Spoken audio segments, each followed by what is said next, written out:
Nada melhor ou pior do que a perda de um ente querido que remete a pensarmos na morte. Mas em qual morte? Na minha própria morte. E aí a gente entra em pânico. É interessante que diariamente nós vemos notícias nos jornais, nas redes sociais, nos aplicativos, de mortes e mais mortes, acidentes e mais acidentes, catástrofes e mais catástrofes. Porém, quando remete à morte de um ente querido, na qual nós temos um vínculo afetivo histórico de amizade, ou o pai, a mãe, ou avós, tios muito chegados da gente, filhos, aí o bicho pega. Porque a morte ela é vista de outra forma, dá um baque, um impacto, e principalmente o porquê. Porque a morte desses que estão próximos de nós, além de remeter a uma demanda de perda deste ente querido, também remete a uma demanda de que um dia chegará a minha vez. E aí, lidar com este tema da morte é muito complicado. É muito difícil. Por que então nós temos medo da morte e fugimos da morte? Nós sabemos que criamos mecanismos para eternizarmos. Então isto revela que temos também uma tendência onipotente. Onipotente a gente atribui a um Deus, a uma divindade espiritual, que está onipotente, onisciente, onipresente. Mas de fato a gente cria também esta relação divina, espiritual, religiosa diante do cenário da morte, porque de alguma forma nós projetamos aquilo que está implícito dentro de nós, que é o desejo da onipotência. E quais são os motivos então? Eu atribuo a um Deus onipotente, na qual eu como humano não posso ser, mas eu projeto um processo de, por exemplo, de não morrer, onde eu vou fazer uma passagem da vida aqui terrena para uma vida celestial, para uma reencarnação, ou assim que seja. Independente da religião, sempre a gente projeta uma eternidade. Então isso revela uma onipotência, como se nós não fôssemos morrer.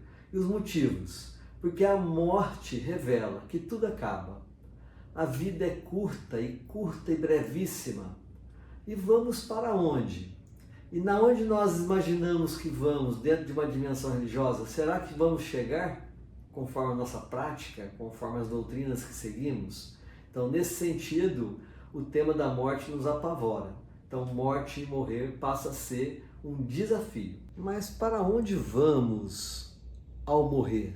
Esta é a pergunta que não se faz calar, que incomoda, porque ou nós vamos virar caveira, porque vamos ser enterrados, e aí vamos ter uma longa vida, porque o estágio de caveira, onde ficamos apenas puro osso, ela perpetua por anos e anos, centenas de anos. Mas alguns podem ser cremados. Quem tem dinheiro vai virar cinza. Ou nós vamos para, além da questão corpórea, para uma eternidade. Na onde que eu vou chegar, conforme a minha religião? Eu vou reabitar em algum outro lugar, algum outro planeta? Eu vou para o céu? E o que é o céu? Então olha só, a nossa onipotência nos coloca diante da necessidade de nos tornarmos eternos. Então, inconscientemente, aquilo que a gente atribui a um outro, que é uma divindade, na verdade revela uma certa medo, um certo receio, uma insegurança em relação a como lidamos com a nossa própria morte. Então, nesse sentido, fica a vida no viver, fica muito acentuada no viver, e a gente esquece ou não quer pensar sobre morte. Porque tem essa perspectiva, viro apenas caveira, vou para onde e para onde que eu vou? Então pensar na morte de fato não é tão simples assim.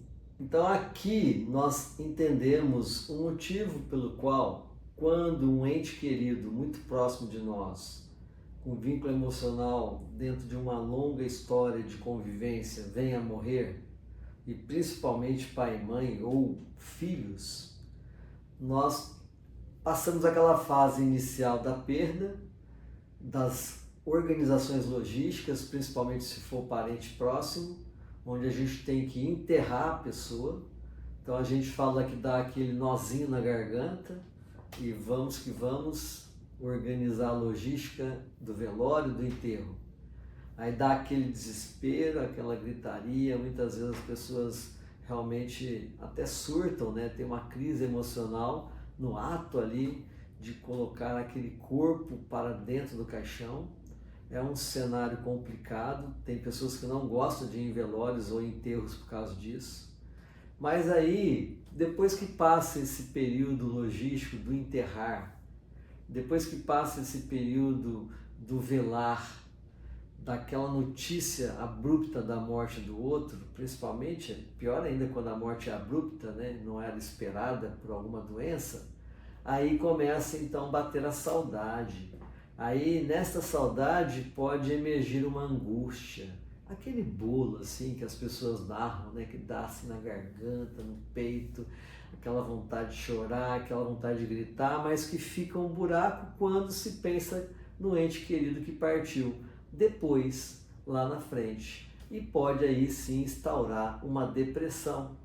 Então, esse velar a morte do outro e elaborar o luto daquele que morreu já passa a ser uma outra etapa e que começa ao longo do tempo, depois da morte e do enterro, a mexer muito na parte emocional, porque aí eu sei que a pessoa não está ali, não estará ali, eu sei que de fato eu perdi aquela pessoa que eu tinha um vínculo amoroso, afetivo, de vínculo de parentesco, de convivência diária quase, e aí eu posso cair sim em uma depressão.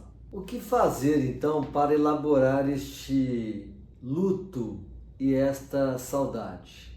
Então lembrar da história da pessoa, revitalizar essa história, os aspectos relevantes desta pessoa, a boa lembrança, também lembrar dos encontros afetivos ao longo desta história com essa pessoa. E o que eu posso levar desta pessoa que eu perdi para a minha vida pessoal. Os aspectos que eu considero que são relevantes, que eu posso conjugar também na minha vida, como exemplo, como testemunho desta pessoa. Aí sim eu posso entrar no estado de saudade, porque saudade tem aquele que ama e muito amou, e ao mesmo tempo elaborar o luto de forma favorável. E aí eu saio daquela necessidade de ficar pensando em quando eu vou morrer, ou acionando o medo e o gatilho de que um dia eu também vou morrer, ok? Estas 4 posições podem ajudar muito a elaborar a saudade e o luto de um ente querido.